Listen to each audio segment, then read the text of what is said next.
Have you ever left an open home feeling like there was something you forgot to ask? What are the neighbors like? What's the floor area? Is this in a flood zone? There's thousands of questions that you can ask, but what if you could only ask 5? What 5 questions would extract the most value for you? If I were to go back to my first open home, here's what I'd ask. Number 1, do you have title and code of compliance? Just because a development looks complete, it doesn't mean it's quite ready to move in yet. Think of settlement like a door that requires 2 keys. The first key is the record of title. This document proves to you the developer owns the land and shows you that each townhouse is its own unique entity. It's like a passport for a property, and it's essential in order to transfer the ownership from the developer to you. The second key is the CCC, the Code Compliance Certificate. A CCC is evidence that building work meets the building code and matches the builder consent. If a development has those 2 keys, you'll know you'll be able to settle the property and move in. Question 2, is there a resident society or a body corporate? It's likely that you're going to have some shared spaces and common areas.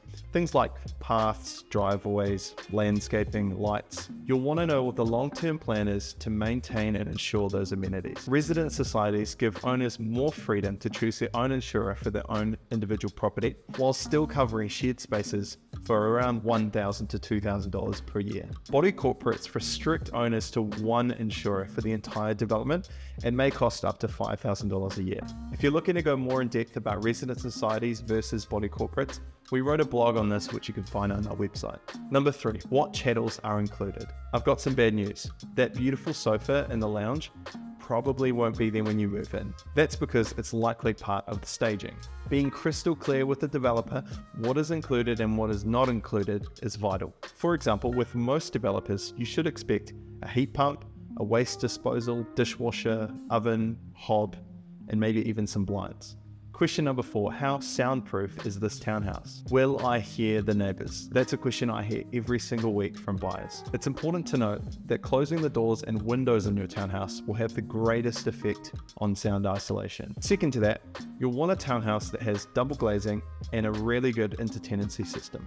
Finally, question 5, is the price negotiable? That question is a good start, but in order to get the best price, I suggest employing a little leverage. Before attending an open home, do some research. What are comparable properties priced at? What are other properties selling for? How many units are left in this development? And how long has this development been listed for sale? This will give you a clearer picture on if the marketed price is actually a good deal or not. It's like the Bunnings price match policy. If you can't find a better price somewhere else, why would they try and beat it by 15%? To summarize, you're never going to get all of your questions answered on the very first viewing, but these 5 questions give you the ability to be proactive and on the front foot. If you have any questions, feel free to email me at hausia@finesandia.group. See you next time.